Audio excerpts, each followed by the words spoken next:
What I wanted to do is I wanted to get our brilliant people from Silicon Valley and other places and figure out a way that ISIS cannot do what they're doing. You talk freedom of speech, you talk freedom of anything you want. I don't want them using our internet to take our young, impressionable youth and watching the media talking about how they're masterminds. These are masterminds. They shouldn't be using the word mastermind. These are thugs. These are terrible people in ISIS, not masterminds. And we have to change it from every standpoint. But we should be using our brilliant people, our most brilliant minds, to figure a way that ISIS cannot use the internet. And then on second, we should be able to penetrate the internet and find out exactly where ISIS is and everything about ISIS. And we can do that if we use our good people. Let me follow up, Mr. Trump. So are you open to closing parts of the internet? I would certainly be open to closing areas where we are at war with somebody. I sure as hell don't want to let people that want to kill us and kill our nation use our internet. Yes, sir, I am. That's Donald Trump, US presidential hopeful, speaking on some debate or other this week. Okay, while this part of the internet still exists, is still open. Hello, I'm William Gallagher. This is Mac and Ends. One more thing, and certain to be shut down first when the internet goes up against the wall. It's Malcolm Owen. Hello, Malcolm. I'm pretty sure there's higher profile targets than Toupee still looks like candy floss. That's brilliant, insightful analysis there. That's why we got you here, Malcolm. Technical, political insight. Speaking of other things that won't work, like Donald Trump's plan. Yes, and you want to talk about Surface.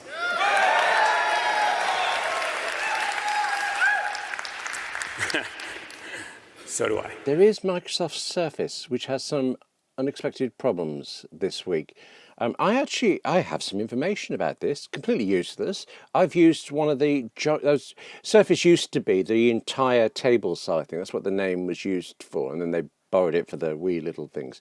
I've just been using one of the big tables, and I have opinions. Nobody can buy them. Nobody bought them anyway, and they're not what's going on at the moment. But still, I want to talk. But first, the regular size, the weirdly foldable Surface. What are the problems?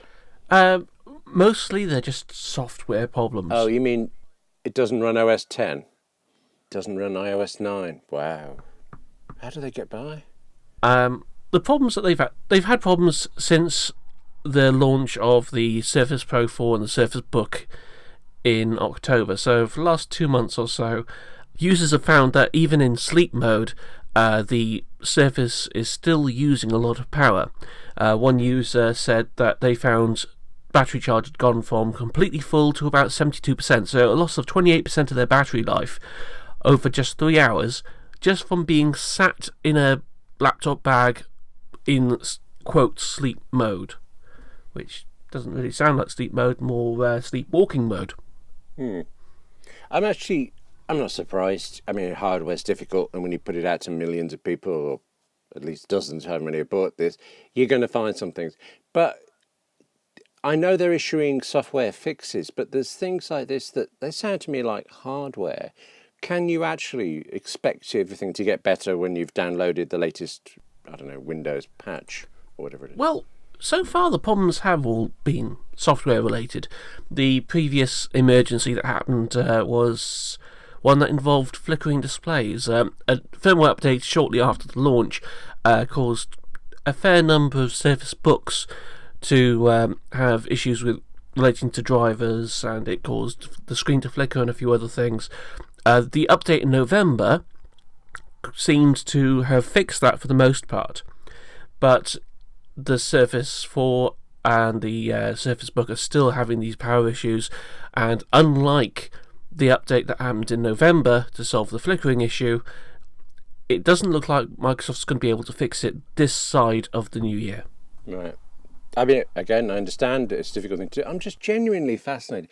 If my screen was flickering, I think my first thought would be, it's the screen and things. So, but presumably, even if they can't fix it yet, they know it's software, which raises the issue of why couldn't they see that before? You wonder why things like that wouldn't come up in testing. I mean, I know things get through, but these are quite big sounding things. I think a complaint about Microsoft is that they haven't really been admitting to this stuff. And that's annoying. That's got to be frustrating when your machine is flickering and you don't know, and Microsoft are going about it. More science stuff. Maybe part of the internet's been cut off. My God, Donald Trump is right.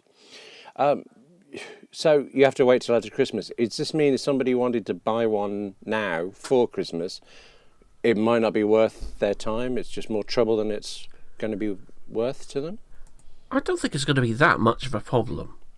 I mean, if you want to buy a tablet-shaped computer that has a keyboardy thing, there's lots of options out there, especially on, at least gladly for you, a very similar device on the Apple side. I think it's called the iPad Pro. That's the thought. I am very pro Apple stuff because I like their stuff. I'm very anti-Microsoft stuff because I find it frustrating. No, actually, I forgot. Let me give you an example of why the bigger Surface was on my mind this week.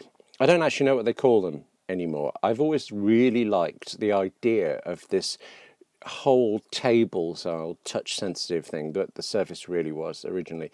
It's just excellent, except I was looking at it at the Staffordshire Hoard exhibition at the Birmingham Museum and Art Gallery, and they have a table there with lots of photographs of exhibits, and you can pinch in, stretch out, look at any of them in much closer detail than you can through the wall displays. And you can also get various information. You can get translations of some of the text. It's brilliant. And I love the fact that you're on one side of the table, some strangers on the other, and you can go, oh, look at this. And you turn it around and just throw it towards them, and it lands over their side. It's brilliant. But occasionally, in the middle of looking at something, it would just reboot the entire table. Very Windows-like in that. And because there were lots of exhibits, trying to find the one you were just reading was really hard. But also this. Everything worked superbly well when it wasn't resetting. You could do anything you liked with it. All finger access, it just was perfect, except every now and again there was a little Windows cursor and it had no purpose there at all. It's just clearly a hangover from the Windows kernel, if you like. And it's that little level of detail that just makes me think, yeah, you're doing something good here. Why not finish it? That's the Microsoft way for me, and I find that with everything. I'm not saying it about the Surface faults. I think that just happens. But I think in using Surfaces, I've found them a bit not good enough yet. And I find that very frustrating. I want them to be really good. Because I think ultimately these things, aren't they much of a muchness? I have my preferences. You have different ones. Features that belong here come over there. I mean, this week, Samsung is said to be innovating with basically Apple's 3D Touch. And I'm sort of fine with that. I think 3D Touch is a fine feature. I really like it exists. I'm not surprised it's gone anywhere else. I am knocked by the idea, apparently Samsung, according to Wall Street Journal, where Samsung is claiming that they were inspired to create this feature by looking at a glass of water. And I just feel, are we allowed to say on one more thing? This is a family show, isn't it? Malcolm, you actually would be more likely, I think, to use Samsung's, whatever they're going to call it, Apple's 3D Touch, on a Samsung machine than on an iPhone, because you haven't got an iPhone. Are you glad this thing exists? What do you think about their inspiration? I don't really believe Samsung's inspirational quote at all. I think they're just saying, well, Apple's doing it, let's do it. But at the same time, we can't really say, oh, they're directly copying Apple, because if you look at Huawei, they announced their smartphone in October that had a pressure-sensitive display, the Mate S, I believe it's called. Did Apple copy them? Well, I no. Okay. Let's look at it this way. It's a good feature. Soon enough, everybody will have it.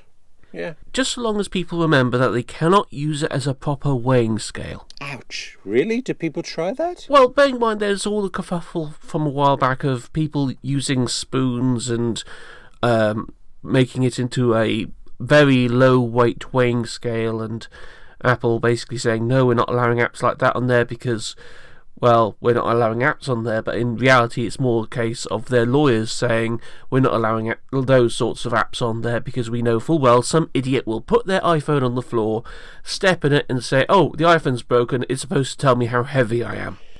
People are interesting, aren't they? I've actually met several people who have iPhone 6Ss or 6S Pluses, and they, to a man and a woman, they are extremely happy with it, but they didn't know anything about Force 3D Touch on it, nothing at all. And I would show them, and they'd go away, and now they're using that constantly. They also had not a single clue about this live photos thing. And a couple of them are parents with very young kids, and it's just perfect for them. You could see their faces, how they will use this Harry Potter moving picture-like thing. But they had no idea. They'd spent a lot of money, they were very happy, but they had completely missed the features that maybe you and I would be saying are what's new about that phone. I mean, I suppose it's not anyone's job to study something they're buying, but you expect them to be attracted by the things that are supposed to attract them and therefore know about them. But nobody does. Or maybe they change their minds, like Jeb Bush. Another minute, another US presidential hopeful. Yeah, I think Obama was the first US president who actually seemed to get technology. One day, there'll be another one, or maybe even a UK Prime Minister. We can but dream. Malcolm, I don't know why anybody would ask Jeb Bush about Apple Watches and not ask why, back in May, he said America should ditch all of Obamacare, the nearest thing the States has to the NHS, and give everyone health apps on their Apple Watches. Now, I'm guessing that idea didn't, poll well, because it's gone. It requires a lot more work than it needs to. It's not as intuitive as the other Apple products. The battery gets out too quick. I don't have time to learn all the applications, but it's cool. Even when they've reached their full potential, I think part of it is that they'll end up having the iWatch 2 and iWatch 3 that'll make it easier for guys like me to use it. And until someone comes out with something better, I'll probably keep buying it. And all the candidates are looking for whatever will get them votes for today.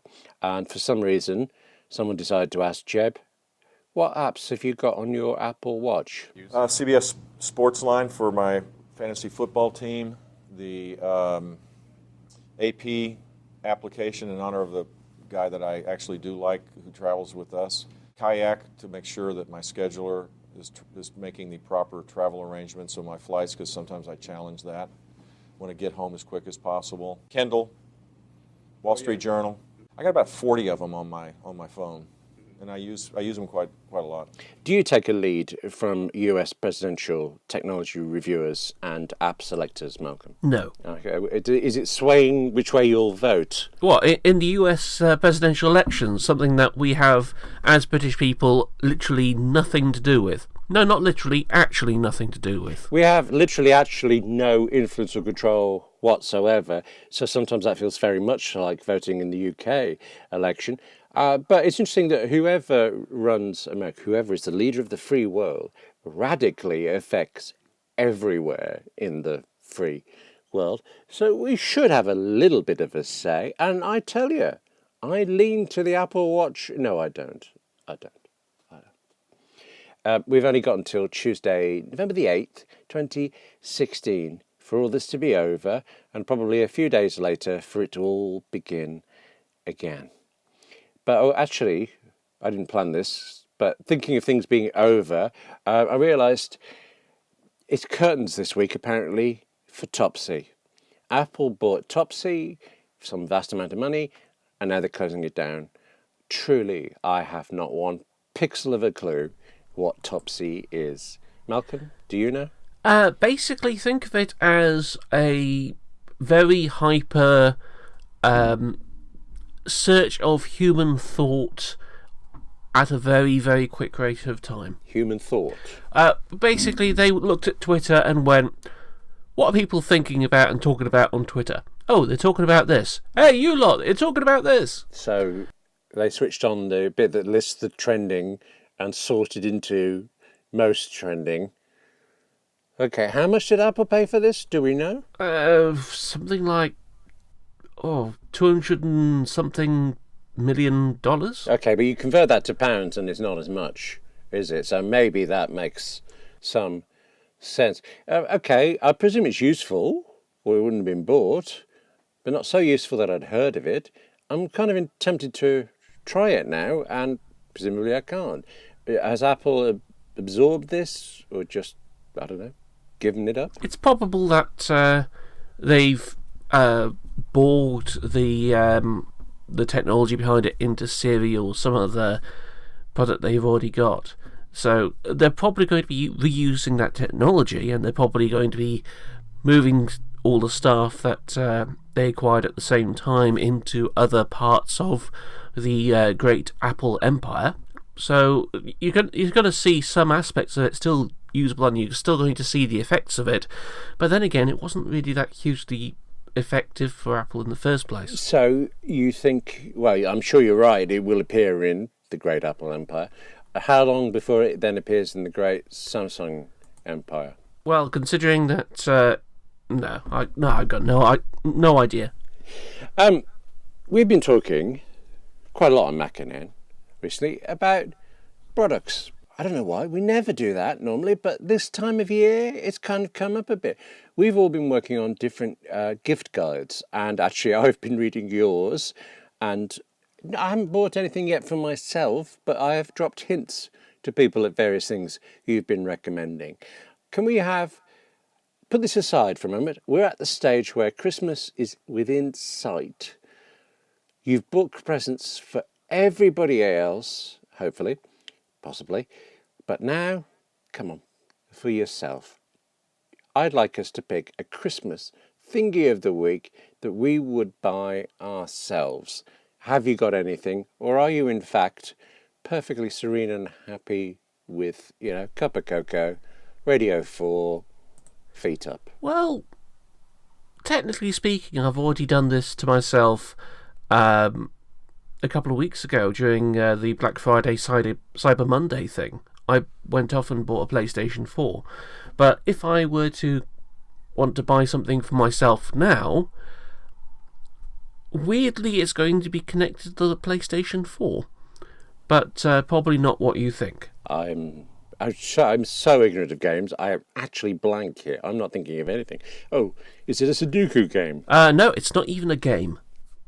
Modern consoles, ever since the PlayStation 3 and the Xbox 360, they've included hard drives as part of how they work. So you can store files, install games, download games and save them and so on the hard drive. Up until really not that long ago, you were stuck with a 500 gigabyte drive. And that's the basic drive that you get with most consoles nowadays anyway, with the PlayStation 4 and the Xbox One. I know that they've started offering 1 terabyte versions, so it can store double the amount of remakes of Grand Theft Auto, or however you want to call it, on your console easily. But in the case of the PlayStation 4, there's nothing stopping you from removing the hard drive and putting a new one in. So, what I would love to do would be to get hold of a Seagate Expansion 2TB USB 3.0 portable external hard drive thing, and then take it apart and take the drive out. Is that a difficult thing to do? Not really. It's going to be hard to take the hard drive out of the external casing of the one that I want to get than it is to put it into the PlayStation 4. With the PlayStation 4, I can do it without voiding any warranty at all. Sony actually allows people to do it, which is just insane in this day and age. You can't do it with the Xbox One because Microsoft guarantees, warranties, blah blah blah. But on the Sony side, yeah, you could do it. That's quite cool then. I like Sony for that. But I don't know how it works. It's the operating system in firmware or something. How do you get the system back onto this new drive you've put in?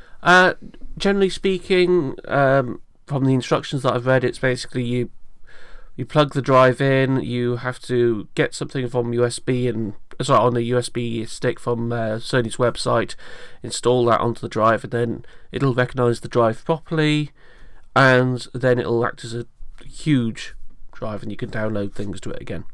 So the operating system's primarily on the PlayStation itself already. Which sounds cool. Is it an expensive thing to do? What, to upgrade it? Yeah. To do it the method I want to do it, it's going to be cheaper than buying a naked drive. Wow. What sort of order of magnitude of money are we talking here? Okay, if you're getting the external 2TB drive, you can get them as cheaply as £60, and the drives work. It's just a case of you got to shuck the hard drive out of the enclosure, and then you can put it in the PlayStation 4. But if you were to get the same drive separately, you'd be paying around £75 for it. So, is this what you're going to do on Christmas morning? Well, if someone is willing to buy one for me, then yes. That someone could be you.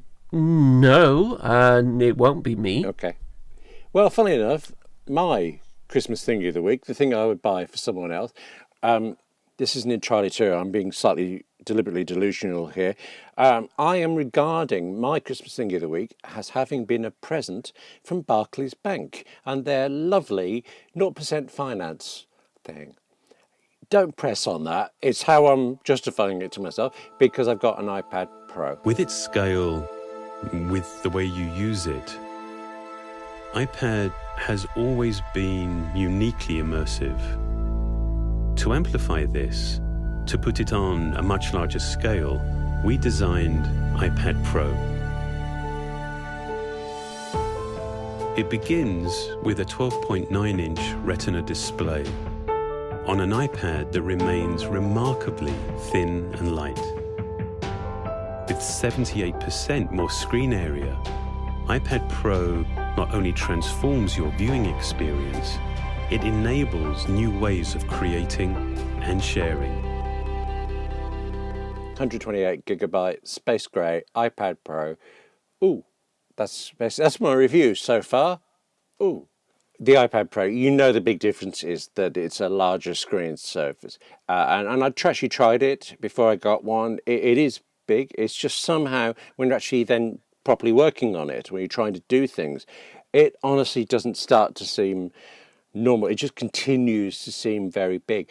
I think so far, this may not be what it was really designed for, but I'm using it as an OmniFocus machine. OmniFocus is a powerful tool to put everything you need to do in perspective. The things you have to do, and the things you love to do. All of the little things that make up your life, organized and in context. Whichever way works best for you. Your life in perspective. OmniFocus is my beloved to-do app, and it is genuinely gorgeous because you're able to use both hands on the screen at once, and it's like you're diving into your to-do list. And a remarkable number of my tasks to do are online things, a huge number of emails, maybe just right, but I can actually shove OmniFocus to one side, leave it on half of the screen, and open mail or pages or drafts, write whatever I've got to write, and tick off what I'm going through. And I'm finding that deeply absorbing. It's actually, I thought I would find it ugly because you have two apps open and then the on-screen keyboard popping up over all of them, and it looks a little messy.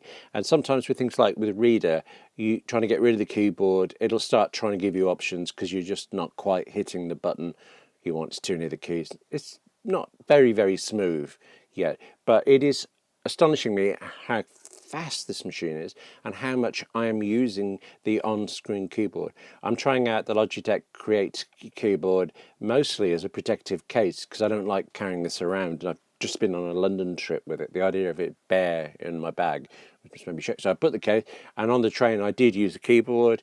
It is nicer, but on the way back from London, it was all squidged in on the train, so I started doing something on my iPhone. And then there was some people got off, so I actually got out my iPad Air. And then more people got off. I had the desk to myself. I got out my iPad Pro. The entire compartment was wondering what would happen next. And unfortunately, what would happen next is I started a game.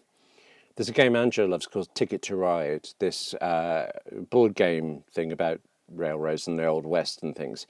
I'm not into games at all, as you may have gathered, but I wanted to see how it looked on the big screen, because some apps look gorgeous, others don't. And I started this, and unfortunately,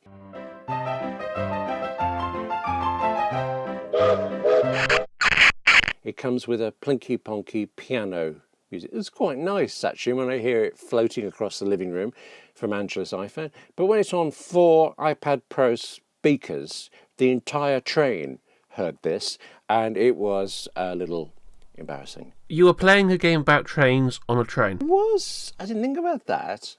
Oh, I should have carried on with that. Because actually, I was on a UK train, and Ticket to Ride's apparently just released a UK version of the game. Not a version, they have maps of different train routes or something. And they've just come out with the UK one. I could have tethered my iPad Pro, downloaded it, and played live on the line I was on, and I missed that opportunity. Where were you yesterday? So it's a very, very fast replacement for part of my working life already. It's a productivity machine, and I was always on the side, you know, this argument that iPads are for consumption, not for creating work. Well, I've always created. I must have written 80,000 words on my iPads over the time, and I will do it more now. So I'm very happy, and I would like to thank Santa Barclays Bank for persuading me that this would be a good present for myself. Thank you, Santa Barclays. Yeah. Okay, I No. feel silly now. Yes. How about we back off and do some work then? Because Christmas is coming, as we've mentioned, but I'm sure for you, I'm sure for me, I'm sure for everybody, that means a lot of work before we can stop work. Yeah? No. Okay, you sound like you've got this more under control. Are you perfectly ready for Christmas? Yeah. All right, good. That feels better. Right, before they shut off the internet before Christmas then, let me say goodbye to you, Malcolm. Goodbye. Goodbye.